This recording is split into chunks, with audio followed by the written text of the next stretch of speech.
Hello बच्चों, आज हम लोग इलेक्ट्रोकेमिकल सीरीज के लेक्चर को आगे बढ़ाते हुए उसके एप्लीकेशंस देखेंगे और मेन क्वेश्चंस इसके एप्लीकेशन से ही आते हैं। तो एक एक एप्लीकेशन को डिस्कस करेंगे और साथ में उसके एग्जाम्पल्स भी लगाते जाएंगे, जिससे वो हम लोग को और ज्यादा क्लियर हो रहा है। हर एप्लीकेशन के साथ एक या दो एग्जाम्पल्स मैं आपको साथ में कराते जाऊंगी। तो बच्चों हेडिंग लगाइए, applications of electrochemical series.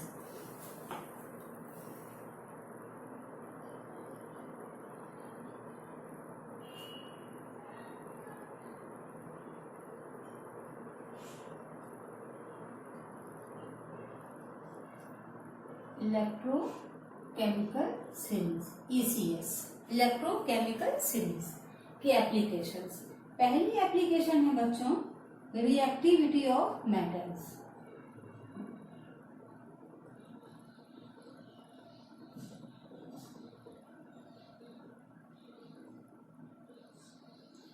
Reactivity of metals, क्योंकि जैसा हमको पता है कि इलेक्ट्रोकेमिकल सीरीज जो है आपके बच्चों, इसमें सब्सटेंस में ऑक्सीडाइज करने की जो है टॉप टू बॉटम जो है ये डिक्रीज करती जाती है ना। ऊपर से नीचे जाने पर ऑक्सीडेशन की टेंडेंसी डिक्रीज करती है और नीचे से ऊपर जाने पर रिडक्शन की करती है। ठीक, तो टॉप टू बॉटम ऑक्सीडेशन की टेंडेंसी जो है इसमें डिक्रीज करती है, हम आपको फीचर्स में बता चुके हैं। अब इसमें आप लिख सकते हैं इन इलेक्ट्रोकेमिकल सीरीज, अभी मैं न्यूमेरिकल कराऊंगी तो और समझ में आ जाएगा। In electrochemical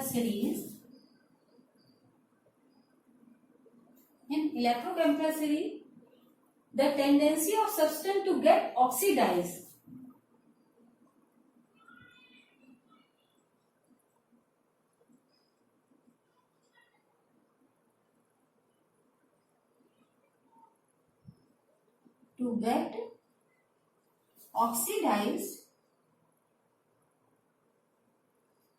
decrease from top to bottom.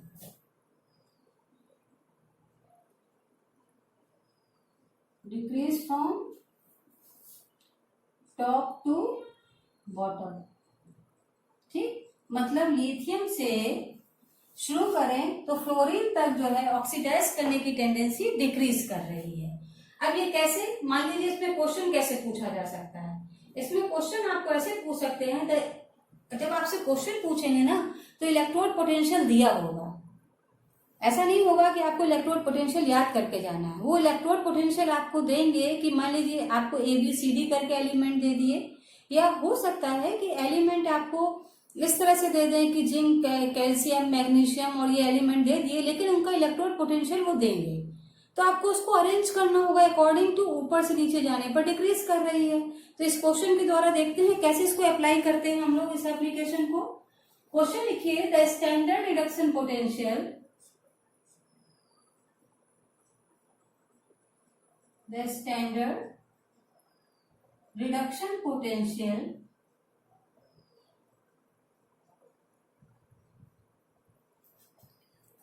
Potential values of 4 metals.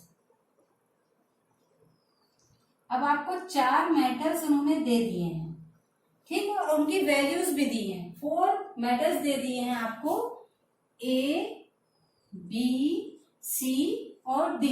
इनकी वैल्यू भी आपको दे दी है, -2.93 A की दी है, और B की दी है -0.25, C की दी है -3.05 और D की दी है -0.74।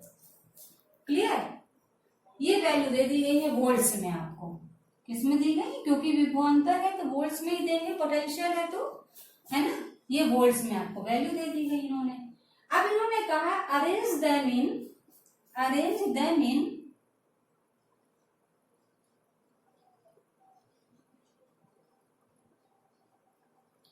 इन सबको अरेंज करना है decreasing order of their reactivity.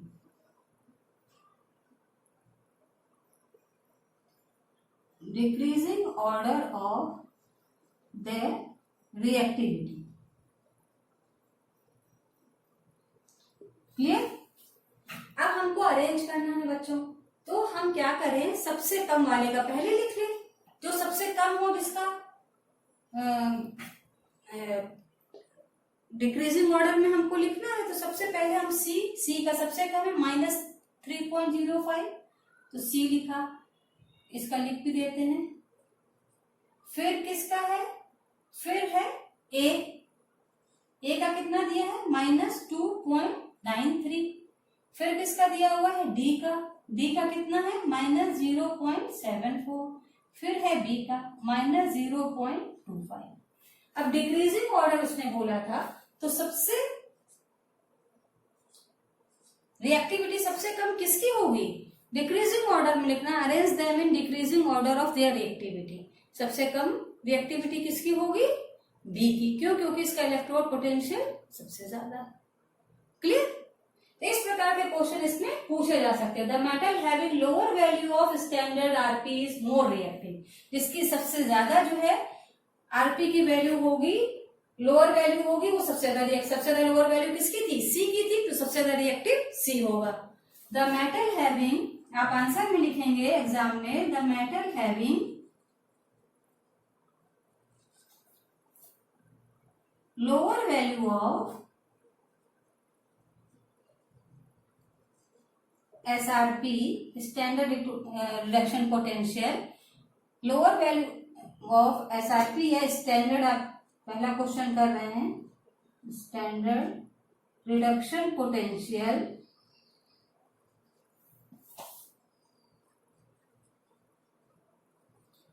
Is more reactive. जिसका स्टैंडर्ड इलेक्ट्रोड पोटेंशियल सबसे कम होगा वो सबसे ज्यादा रिएक्टिव होगा। तो इस प्रकार से इस एप्लीकेशन में ऐसे प्रश्न पूछे जा सकते हैं। आइए अब देखते हैं दूसरी एप्लीकेशन। ये क्लियर हो गया होगा। डालिए दूसरी एप्लीकेशन बच्चों। सारे क्वेश्चन एप्लीकेशन से ही बनते हैं, वैल्यू याद करने की जरूरत नहीं है, सिर्फ एलिमेंट याद कर लीजिए और आपको उसका हाइड्रोजन का याद रहेगा ही रहेगा। 0 होता है वैल्यू, आप लोग बुक से जब देखेंगे तो सीरीज पूरी उसमें बुक में दी हुई है आपकी। नेक्स्ट क्वेश्चन लिखिए। Next application, feasibility of A redox reaction. Reaction होगी कि नहीं होगी ये कैसे पता लगेगा, feasibility of redox reaction. Reaction होगी कि नहीं होगी ये भी इससे हम डिसाइड कर सकते हैं। रिडॉक्स रिएक्शन है, अगर होगी कि नहीं होगी ये भी हमको इससे पता चल जाता है। feasible when the substance having higher reduction potential and one having lower reduction potential gets oxidized। मतलब feasible when the, अभी इसको भी आप एप्लीकेशन से करेंगे तब ज्यादा समझ में, रिएक्शन तभी feasible होगी जब उसमें सब्सटेंस का हायर रिडक्शन पोटेंशियल हो, जिसका सबसे ज्यादा वो रिड्यूस हो जाए, और जिसका लोअर रिडक्शन पोटेंशियल हो वो ऑक्सीडाइज हो जाए। जिसका हायर रिडक्शन पोटेंशियल हो वो रिड्यूस हो जाए, जिसका लोअर रिडक्शन पोटेंशियल हो वो ऑक्सीडाइज हो जाए, तब तो रिएक्शन होगी, अदरवाइज नहीं होगी। तो शर्तें क्या है फिजिबिलिटी के लिए, फिजिबल तब होगी सब्सटेंस having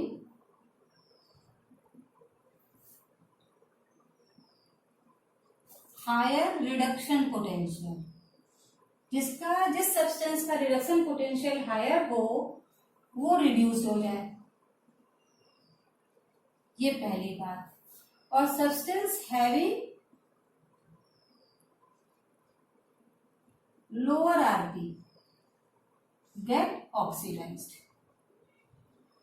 अगर ऐसा हो जाता है तो रिएक्शन होगी, अदरवाइज रिएक्शन नहीं होगी।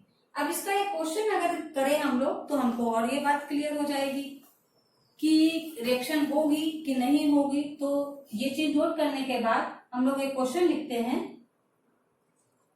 क्वेश्चन लिखिए, predict whether the following reaction is feasible और नॉट अंडर स्टैंडर्ड कंडीशन। दो आपको रिएक्शंस दे दी गई हैं, पूछ रहे हैं कि रिएक्शन होगी कि नहीं होगी। तो रिएक्शन क्या दी गई है आपको, Cu2 प्लस ये एक्वस फॉर्म में है, ठीक, प्लस 2Ag ये सॉलिड फॉर्म में है, ठीक। यहां पर Cu सॉलिड फॉर्म में हो गया, ये रिड्यूस हो रहा है,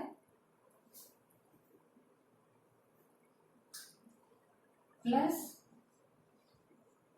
2Ag प्लस एक्वस फॉर्म, ये रिड्यूस हो रहा है और ये ऑक्सीडाइज हो रहा है, ठीक। तो हमने देख लिया। अब इसमें वैल्यू हमको दी गई है, ये रिएक्शन है, इसमें पूछा गया है, इसमें आपको स्टैंडर्ड कंडीशन में EMF दिया गया है, कॉपर का दिया गया है Cu2 प्लस Cu सॉलिड जो है इसका दिया गया है is equal two plus 0.34 volt, ठीक। और सिल्वर का दिया गया है बच्चों आपको Ag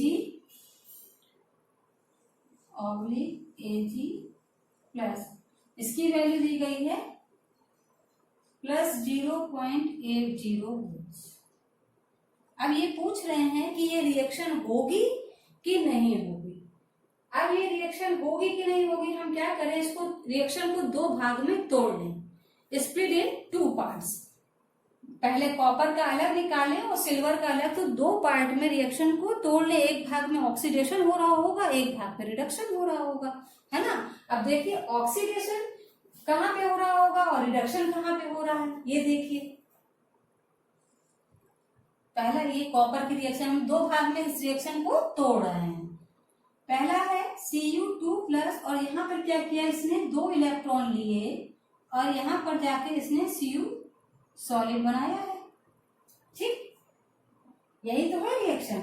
और यहाँ पे क्या हो रहा है, रिडक्शन। रिडक्शन कब होता है, जब चार्ज घटता है। देखिए यहाँ पे चार्ज था, पहले जब मैंने चैप्टर की शुरुआत तभी बताया था कि रिडक्शन में चार्ज घटे, जब चार्ज बढ़े तो ऑक्सीडेशन और चार्ज घटे तो रिडक्शन, ठीक। ये पहली हो गई रिडक्शन। रिडक्शन कहाँ पे होता है, कैथोड पे, क्लियर। लोन याद होगा, शब्द लोन बताया था, लेफ्ट साइड में होता है, उसमें ऑक्सीडेशन होता है ना, और एनोड पे होता है, और लेफ्ट LOAN ऑक्सीडेशन होगा, लेफ्ट साइड में होगा, एनोड होगा, और N फॉर नेगेटिव होगा, ठीक। अब यहाँ पे देखिए दूसरी रिएक्शन हमने दो पार्ट में तोड़ी, ये पहला पार्ट हो गया और ये दूसरा पार्ट हो गया। हम रिएक्शन को दो पार्ट में क्योंकि तोड़ रहे हैं। अब वहां पे क्या होगा, Ag प्लस प्लस एक इलेक्ट्रॉन निकला, और क्योंकि यहाँ पे दो लिए थे हमने Ag के, तो दो है तो दो इलेक्ट्रॉन आ जाएंगे, क्योंकि यहाँ पे हमने दो Ag लिए थे इसलिए दो इलेक्ट्रॉन हो जाएंगे। ये क्या होगा, ऑक्सीडेशन हमेशा एनोड पे होता है, लोन याद रखिए, हमेशा पढ़ चुके हैं। ऑक्सीडेशन हमेशा एनोड पे, लोन में लेफ्ट साइड में, एनोड पे ऑक्सीडेशन नेगेटिव, ठीक। ये दोनों चीजें हो गई। अब हम देखें रिएक्शन होगी कि नहीं होगी, इसकी क्या कंडीशन बन रही है। अगर यहाँ पर नेगेटिव वैल्यू आ रही है कि पॉजिटिव आ रही है, डिपेंड इस पे करेगा रिएक्शन फिजिबल है कि नहीं है, ये किस पे डिपेंड करेगा, वैल्यू कैसी आ रही है। वैल्यू जैसी आ रही है उसी हिसाब से हमको पता चलेगा रिएक्शन हो रही है कि नहीं हो रही है। अब हम अगर E की वैल्यू निकालें, ये मैं बिगाड़ रही हूं, E की वैल्यू निकालें तो E nought of cell is equal to क्या होता है, E नॉट ऑफ कैथोड, याद होगा आपको, minus E nought of anode. और ये हमको दिया गया है, इसमें E नॉट ऑफ कैथोड हमको दिया हुआ है, E नॉट ऑफ एनोड दिया गया है। लिख लीजिए वैल्यू, प्लस 0.34 माइनस का साइन बाहर और प्लस 0.80, ठीक। अगर इसको हम सॉल्व करें तो इज इक्वल टू आ रहा है माइनस 0.46 वोल्ट, ठीक है। अब ये माइनस में वैल्यू आ रही है तो इसका मतलब क्या हो रहा है ये आपका, क्योंकि ई नॉट जीरो सेल जो है आपकी निगेटिव में वैल्यू आ रही है, तो रिएक्शन इज नॉट फीसिबल। अगर ये पॉजिटिव में आती, reaction is not feasible. Clear? अगर ये वैल्यू निगेटिव में आ रही है क्योंकि, तो ये रिएक्शन नहीं हो सकती है। अगर पॉजिटिव में आती तो ये रिएक्शन हो सकती थी। तो ये हो गया आपकी सेकेंड एप्लीकेशन। तो आगे नेक्स्ट लेक्चर में मैं और भी एप्लीकेशन के बारे में चर्चा करेंगे। तब तक के लिए इतना ही रखें।